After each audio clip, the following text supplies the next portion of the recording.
नमस्कार, अक्ष एडु पॉइंट में आपका स्वागत है। इस वीडियो में हम पर्यावरण के कुछ महत्वपूर्ण प्रश्न लेकर आए हैं जो आपके विभिन्न परीक्षाओं में बार बार पूछे जाते हैं। इससे पहले हमने पर्यावरण के बहुत सारे वीडियो अपने चैनल पर अपलोड कर दिए हैं। अगर आपने वो नहीं देखे तो आप हमारे चैनल पर विजिट करके उनको देख सकते हैं। वीडियोज की प्लेलिस्ट का लिंक हम अपने कमेंट्स बॉक्स सेक्शन में डाल देंगे, आप वहां पर जाकर उनको आसानी से देख सकते हैं। आज की क्लास शुरू करने से पहले आप सभी से मेरा निवेदन है कि आप हमारे चैनल को सब्सक्राइब कर लें तथा वीडियो को लाइक कर दें। चलो शुरू करते हैं आज की क्लास। आज की क्लास का पहला प्रश्न है, निम्न में से कौन सरोवर या झील में तेजी से वृद्धि करते हैं?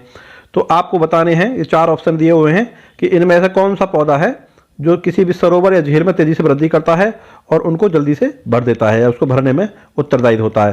तो इसका जो ऑप्शन सही होगा ऑप्शन 3 होगा, जलकुंभी। जलकुंभी एक ऐसा पौधा है जल्दी ही जो सरोवर या झीलों को भर देता है और उनमें तेजी से वृद्धि करता है, तेजी से वृद्धि करके उनको भर देता है। यहाँ पर ऑप्शन सी बिल्कुल सही होगा। चलिए नेक्स्ट, वन के पेड़ों की छालों पर उगे मिलते हैं। तो वन में जो पेड़ों की छाल पर लाल, हरे और पीले कलर के कुछ छोटे छोटे पौधे उग जाते हैं उनको क्या कहा जाता है? तो यहाँ पर आपका ऑप्शन बी सही होगा, उनको लाइकेन कहा जाता है। ऑप्शन बी यहाँ पर आपका सही होगा। नेक्स्ट देखिए, जो इंग्लिश में जो लिखा हुआ है वो उसमें क्या है कि उसको मैंने गूगल से ट्रांसलेट किया है, तो इसमें ग्रामर में प्रॉब्लम हो सकती है। तो आप ग्रामर की जो प्रॉब्लम है उसको आप इग्नोर करें और उसके भाव को समझें, ठीक है। हैदराबाद में स्थित हुसैन सागर झील किस जीव की वृद्धि से नष्ट हुई? देखिए, इस तरह का प्रश्न हम देख चुके हैं पहले। ये किसके बीच में? हैदराबाद और सिकंदराबाद। हैदराबाद और सिकंदराबाद जिनको जुड़वा शहर कहा जाता है उनको अलग करती है कौन सी झील? हुसैन सागर झील, ठीक है। ये भी आपको याद रखना है। तो वो क्या हुआ, 70 के दशक में वो नष्ट के होने के कगार पर पहुंच गई थी। तो उसका सबसे बड़ा कारण है जलकुंभी पौधा। जलकुंभी पौधा उसमें क्या तेजी से वृद्धि की और उसको भरने के कगार पे आ गई थी ये हुसैन सागर झील। तो यहाँ पर आपका ऑप्शन डी सही होगा, जलकुंभी के कारण। नेक्स्ट, मरुस्थल में उगने वाले पौधे कहलाते हैं। मरुस्थल का अर्थ होता है रेगिस्तान। तो रेगिस्तान में उगने वाले पौधों को जीरोफाइट कहा जाता है। तो यहाँ पर आपका ऑप्शन सी सही होगा। को मरूदभिद भी कहा जाता है, जीरोफाइट या मरूदभिद। मरुस्थल में उगते हैं इसलिए इनको मरूदभिद भी कहा जाता है। नेक्स्ट, पादप वृद्धि हेतु सबसे उपयुक्त है। देखिए, पेड़ पौधों की वृद्धि के लिए सबसे उपयुक्त कौन सी मिट्टी है उसके बारे में वो पूछ रहे हैं। तो इसमें आपका जो ऑप्शन बी होगा, दोमट मिट्टी, ये सबसे उपयुक्त होती है, ठीक है। दोमट मिट्टी पादप वृद्धि के लिए सबसे उपयुक्त होती है। बालू जो होती है वो एकदम बिखरी होती है, रेत को कहते हैं, तो ठीक है, वो पादप वृद्धि के लिए उपयुक्त नहीं होती है। चिकनी मिट्टी बहुत ज़्यादा मजबूत होती है, बहुत ज़्यादा टाइट होती है, ठीक है, तो वो भी पादप वृद्धि के लिए उपयुक्त नहीं होती है। बजरी में क्या होते हैं, कंकड़ पत्थर होते हैं छोटे छोटे, और छोटे छोटे कंकड़ होते हैं, टुकड़े होते हैं, उनको कहते हैं बजरी, ठीक है। तो ये भी नहीं होगा। तो इसमें आपका ऑप्शन बी बिल्कुल सही होगा, दोमट मिट्टी। नेक्स्ट, निम्नलिखित में से कौन सा कारक किसी स्थान की वनस्पति निर्धारित करता है? अब देखिए, वनस्पति का निर्धारित का मतलब है कि वहाँ के पेड़ पौधे कैसे होंगे। तो नीचे 4 कारक दिए हुए हैं, प्रकाश है, वर्षा, मृदा और मृदा जल। जो सबसे ज़्यादा प्रभावित करता है तो वो होती है वर्षा। वर्षा से ही निर्धारित होता है कि उस क्षेत्र में किस प्रकार की वनस्पति या पेड़ पौधे पाए जाएंगे, ठीक है। अब जैसे रेगिस्तान के क्षेत्र में, रेगिस्तानी क्षेत्र में वही पौधे मिलेंगे आपको जिन्हें पानी की आवश्यकता कम होती है, उस टाइप के वहाँ पर पौधे मिलेंगे। और जहाँ पर वर्षा अधिक होती है आपको अलग तरह की वनस्पति मिलेगी। अलग वनस्पति का अर्थ है पेड़ पौधे से, प्लांट से, ठीक है। तो यहाँ पर आपका ऑप्शन भी सही होगा। नेक्स्ट, पौधे किस प्रकार का जल अवशोषित करते हैं? तो पेड़ पौधे जमीन से किस प्रकार का जल अवशोषित करते हैं उसके बारे में वो पूछ रहे हैं। तो इसमें आपका ऑप्शन बी सही होगा, केशिका जल, यानी कि कैपिलरी वाटर। होता क्या है, पृथ्वी में जो कण होते हैं उनके बीच में जल भरा होता है या उनके बीच में केशिका नली बनी होती है। उन्हीं केशिका नली या उन्हीं मिट्टी के कणों के बीच के जल को उपयोग करते हैं पेड़ पौधे, ठीक है। तो इसमें आपका ऑप्शन भी बिल्कुल सही होगा। नेक्स्ट,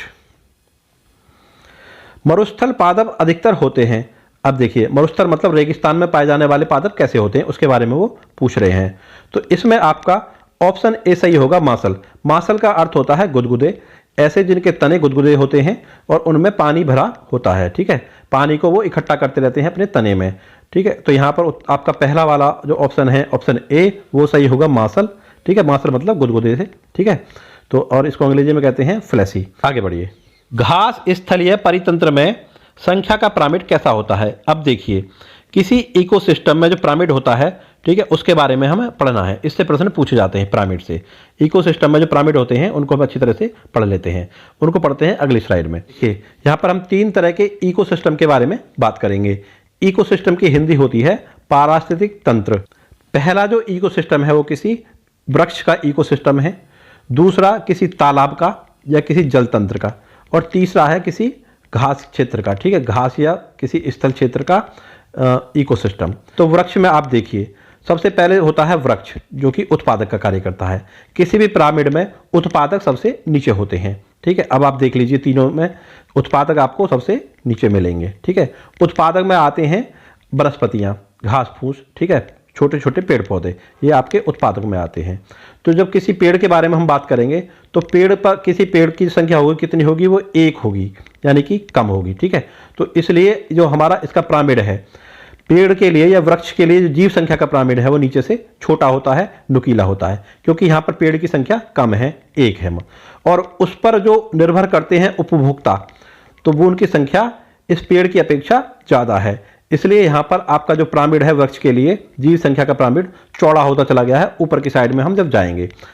ये जो अपघटक इन उपभोक्ताओं का उपभोग करेंगे, तो अपघटक की संख्या यहाँ पर ज़्यादा है उपभोक्ताओं से।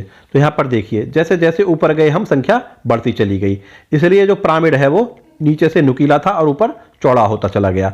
जब वृक्ष की बात करेंगे और जीव संख्या की बात करेंगे, वृक्ष का पिरामिड और जीव संख्या के लिए बात करेंगे, तो नीचे से नुकीला और ऊपर को चौड़ा होता चला गया, यानी कि ये पिरामिड हमारा उल्टा बन गया है।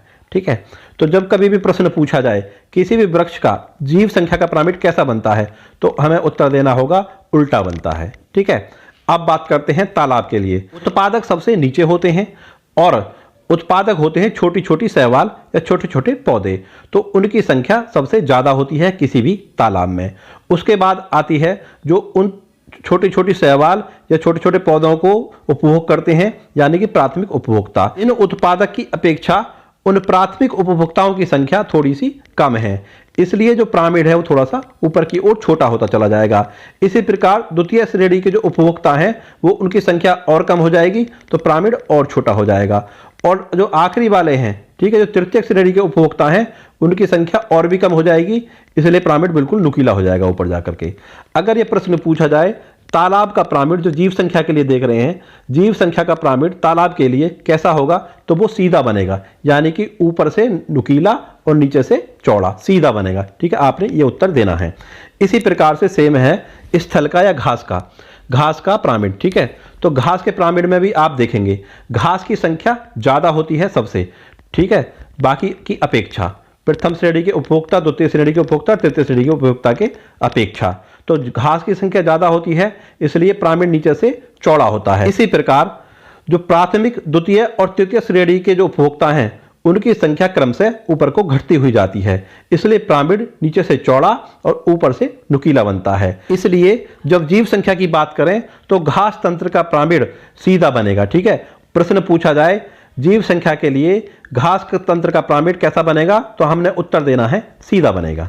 ठीक है, ये बात रही थी जीव संख्या के पिरामिड की। अब बढ़ते हैं आगे। अब है जीव भार का पिरामिड। अब देखिए जीव भार के पिरामिड में जो प्रश्न पूछा जाता है वो तालाब के पिरामिड के बारे में पूछा जाता है, तो उसका उत्तर होता है कि वो उल्टा बनता है। उसका कारण देखिए, जीव भार से मतलब है वजन से, आप भार को आप अच्छी तरह से जानते होंगे। अब देखिए जो छोटे छोटे शैवाल या छोटे छोटे पौधे होते हैं किसी तालाब में, उनका अगर आप भार देखें तो वो कम बनेगा बाकी की अपेक्षा। ठीक है, इसलिए हमारा पिरामिड नीचे से छोटा होता है और धीरे धीरे जैसे ऊपर चले जाएंगे, प्रथम श्रेणी के जो उपभोक्ता की बात आएगी तो उनका भार उपभोक्ता की अपेक्षा ज़्यादा होगा, इसलिए हमारा पिरामिड यहाँ से चौड़ा हो गया है। जब द्वितीय श्रेणी के उपभोक्ता पर आएंगे तो उनका भार बाकी की अपेक्षा ज़्यादा होगा, इसलिए हमारा पिरामिड चौड़ा होता चला गया है। तो जब भी आपसे प्रश्न पूछा जाए जीव भार के लिए तालाब का पिरामिड कैसा बनेगा, तो आपने उत्तर देना है उल्टा बनेगा, और बाकी वृक्ष के लिए और घास के लिए हमेशा सीधा बनता है।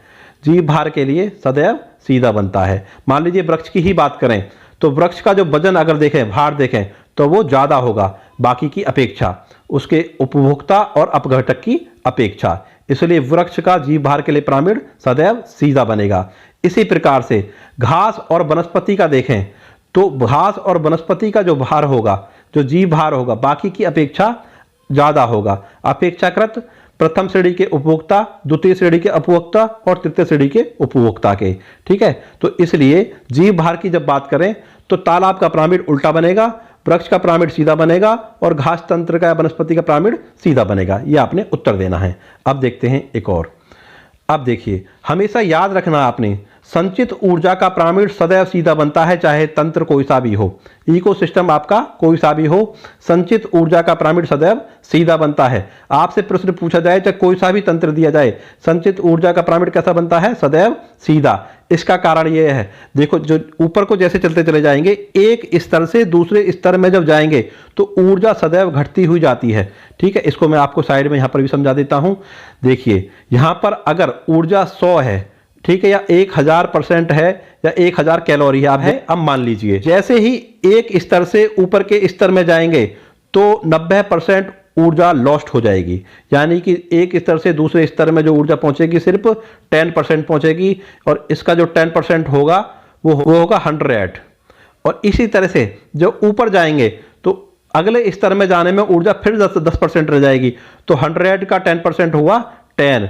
इस प्रकार नीचे से जब ऊपर जाएंगे, उत्पादक से जो धीरे धीरे ऊपर बढ़ेंगे, प्रथम श्रेणी के उपभोक्ता, द्वितीय श्रेणी के उपभोक्ता, तृतीय श्रेणी के उपभोक्ता, तो ऊर्जा है वो लॉस होती चली जाएगी। हर स्तर में जाने पर 90% जो ऊर्जा है, जो एनर्जी है, वो लॉस हो जाएगी। ठीक है, इसलिए सदैव ऊर्जा का जो पिरामिड है वो सीधा बनता है, पिरामिड ऑफ एनर्जी है वो सदैव सीधा बनता है। आप इसको इस तरह से समझ गए होंगे, मुझे उम्मीद है। अब देखिए, जो हमारा प्रश्न था हम उस पर आ जाते हैं। घास स्थलीय पारितंत्र में संख्या का पिरामिड कैसा होता है? इसको हम बहुत अच्छी तरह से समझ चुके हैं। ठीक है, इसका उत्तर होगा पहला वाला, सीधा होता है।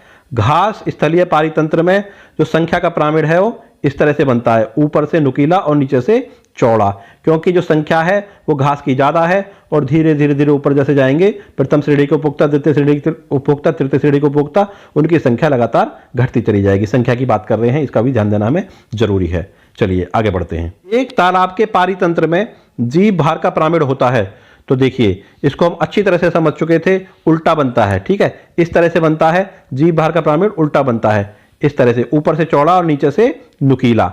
ठीक है, क्यों? क्योंकि जो पादप हैं या छोटे छोटे शैवाल हैं उनका भार कम होता है, और जैसे जैसे ऊपर बढ़ेंगे, जैसे कि व्हेल मछली होती है, बहुत बड़ी होती है भार में, ठीक है, उनका जो भार है वो लगातार बढ़ता चला जाता है, तो इसलिए पिरामिड ऊपर से बड़ा बनता है। तो सदैव आपको याद रखना है, तालाब के बारे, पारितंत्र के बारे में बात करें और जीव भार के बारे में बात करें तो आपको उल्टा बताना है उसका पिरामिड। तो यहां पर ऑप्शन भी आपका सही होगा। आगे चलिए। खाद्य जाल में ऊर्जा का प्रवाह होता है। देखिए, अब ऊर्जा का प्रवाह कैसे हो रहा था, यहां पर आपका इस तरह से पिरामिड बना हुआ है। ठीक है, अब जो ऊर्जा है वो नीचे से ऊपर की ओर जाती है हमेशा। पहले उत्पादक होते हैं, यहां पर उत्पादक होते हैं, यानी कि वनस्पतियां होती हैं, और उनका उपभोग करते हैं प्रथम श्रेणी के उपभोक्ता। ठीक है, और उसके बाद फिर द्वितीय श्रेणी, इसी प्रकार तीसरे श्रेणी के। तो इस तरह से जो ऊर्जा है, जो एनर्जी है, वो इस रेखा में जाती है, एक ही दिशा में जाती है, तो इसलिए एक दिशीय होगा, एक दिशा, वन डायरेक्शनल होगा। तो पहला वाला ऑप्शन आपका यहां पर सही होगा, वन डायरेक्शनल होगा, एक दिशीय होगा। नेक्स्ट, एक खाद्य स्तर के दूसरे खाद्य स्तर में जाने में ऊर्जा का ह्रास होता है। कितनी ऊर्जा लॉस हो जाती है, इसके बारे में वो पूछना चाह रहे हैं। हमने आपको अभी बताया था कि 90% जो एनर्जी है वो लॉस हो जाती है, 90% ऊर्जा का ह्रास हो जाता है। ऑप्शन डी यहां पर आपका बिल्कुल सही होगा। नेक्स्ट, सर्वप्रथम पारिस्थितिक स्तूप के परिकल्पना प्रस्तुत की। ठीक है, अब पिरामिड के बारे में सबसे पहले किसने बताया था, उस वैज्ञानिक का हमें नाम बताना है, तो वो है चार्ल्स एल्टन। पहला वाला ऑप्शन इसमें सही होगा। अगर प्रश्न पूछा जाए पारिस्थितिक तंत्र के बारे में किसने बात की थी, किसने दी थी परिकल्पना, या पारिस्थितिक तंत्र सबसे पहले किसने दिया था, इकोसिस्टम किसने दिया था, वो टेंसले ने दिया था। तो उस समय आपका ऑप्शन डी यहां पर सही होता। नेक्स्ट, सूर्य प्रकाश में उगने वाले पादपों को कहते हैं, तो सूर्य के प्रकाश में उगने वाले पादप को कहते हैं अंग्रेजी में हेलियोफाइट्स, हेलियोफाइट्स, और हिंदी में कहते हैं उसको आतपोदभिद, आतपोदभिद। पहला वाला ऑप्शन इसमें सही होगा।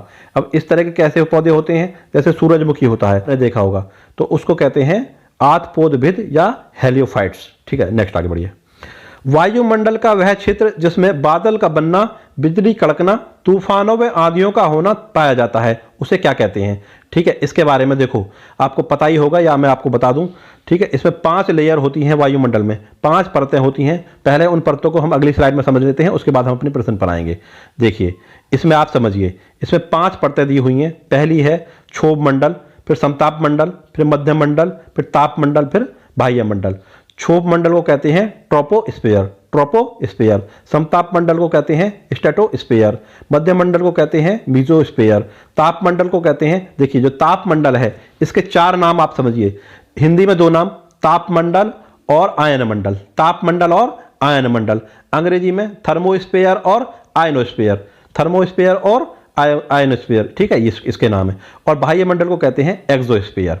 अब देखिए जितनी भी मौसम संबंधी घटनाएं होती हैं वो ट्रोपोस्फीयर या क्षोभ मंडल में होती हैं, ये यहाँ पर आप देख भी रहे होंगे। ठीक है, प्रश्न पूछा जाता है ओजोन परत कौन से मंडल में है? तो वो स्ट्रेटोस्फीयर में है। ठीक है, ये आप देख लीजिए, समताप मंडल में है। प्रश्न पूछा जाता है हवाई जहाज कौन से मंडल में उड़ते हैं? ठीक है, तो उसका उत्तर भी होगा समताप मंडल, स्ट्रेटोस्फीयर। ठीक है, प्रश्न पूछा जाए उल्का पिंड जलते हुए कौन से मंडल में, कौन से मंडल में उनमें आग लगती है? ठीक है, जलते हैं, तो उसका उत्तर होगा मीजोस्फीयर या मध्य मंडल। ठीक है, ये आप देख भी रहे होंगे। प्रश्न पूछा जाता है जो सैटेलाइट हैं वो कौन से मंडल में पाई जाती हैं? सैटेलाइट कौन से मंडल में लगती हैं? तो उसका उत्तर होगा ताप मंडल या आयन मंडल, एक ही बात है, थर्मोस्फीयर या आयनोस्फीयर। ठीक है, आप देख रहे होंगे सैटेलाइट इसमें। चलिए अब आप चलते हैं प्रश्न पर। प्रश्न में पूछ रहे हैं वो मौसम संबंधी घटनाएं, तो मौसम संबंधी घटनाएं होती है हमारी क्षोभ मंडल में, ट्रोपोस्फीयर में। ठीक है, तो यहां पर ऑप्शन बी आपका सही होगा। नेक्स्ट, लवणीय मृदा में उगने वाले पादपों को कहते हैं। ठीक है, अब देखिए जो भी नमकीन पानी में उगते हैं, ठीक है, नमकीन पानी वाली जो मिट्टी होती है उसमें उगने वाले पौधों को कहते हैं, उनको कहते हैं हेलोफाइट। ठीक है, हेलोफाइट। अभी हमने पढ़ा था हेलियोफाइट, हेलियोफाइट और हेलोफाइट में अंतर है। ठीक है, हेलियोफाइट था जो सूरज के प्रकाश में उगते हैं, और हेलोफाइट होते हैं जो लवणीय मृदा में, यानी नमकीन पानी वाली जो मिट्टी होती है उनको कहते हैं हेलोफाइट। यहां पर आपका पहला वाला जो ए ऑप्शन है वो सही होगा। इनको हिंदी में लवणोविद भी कहते हैं, लवणोविद, लवणोविद। चलो नेक्स्ट, सूर्य ग्रहण कब होता है? ठीक है, अब इसमें देख लीजिए, आप चारों ऑप्शन पढ़ लीजिए। तो चारों ऑप्शन में जो आपका ऑप्शन सी सही होगा, जब चंद्रमा सूर्य और पृथ्वी के बीच में, जिससे चंद्रमा की परछाई पृथ्वी पर पड़ती है, जिससे सूर्य का प्रकाश पृथ्वी पर सीधे रूप से नहीं पहुंच पाता है, क्योंकि बीच में चंद्रमा आ जाता है और चंद्रमा की परछाई पृथ्वी पर पड़ती है। तो आपका यहां पर ऑप्शन सी सही होगा। नेक्स्ट, पेड़ों की कतारों के बीच में फसलें उगाने को क्या कहते हैं? अब देखिए पेड़ों के बीच में जो कतार हैं उनके बीच में अगर फसल उगा ली जाए तो उसको कौन सी प्रणाली कहते हैं, कौन सा सिस्टम होता है? तो इसमें आपका ऑप्शन सी सही होगा, टोंगिया प्रणाली या टोंगिया सिस्टम। ऑप्शन सी यहां पर आपका सही होगा। नेक्स्ट, गोबी मरुस्थल विश्व के बड़े मरुस्थल में से एक है, इसका एक भाग निम्नलिखित में से किस देश में आता है? अब देखिए जो गोबी मरुस्थल है उसका एक भाग मंगोलिया में आता है और उसका कुछ भाग चीन में आता है। ठीक है, तो यहां पर आपका ऑप्शन सी सही होगा, गोबी मरुस्थल मंगोलिया और चीन का हिस्सा है। ठीक है, नेक्स्ट, संकटग्रस्त जंतु दैत्याकार पांडा कहां पाया जाता है? तो इसका ऑप्शन सी सही होगा, चीन में।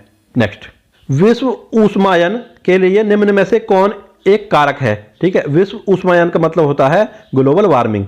तो ग्लोबल वार्मिंग के लिए वाहनों से निकली गैसें ये सबसे ज्यादा जिम्मेदार है बाकी के अपेक्षा जो ऑप्शन में दिए हुए हैं, इसलिए आपका यहां पर पहला वाला ऑप्शन ए बिल्कुल सही होगा। नेक्स्ट, भारत का सर्वाधिक ऊंचाई पर स्थित हवाई अड्डा कौन सा है? तो भारत में सर्वाधिक ऊंचाई पर जो हवाई अड्डा है वो लेह हवाई अड्डा है, यहां पर आपका ऑप्शन सी सही होगा। नेक्स्ट, नलिनी कक्षा 3 के शिक्षार्थियों को जानवर हमारे साथी प्रकरण से परिचित कराना चाहती हैं।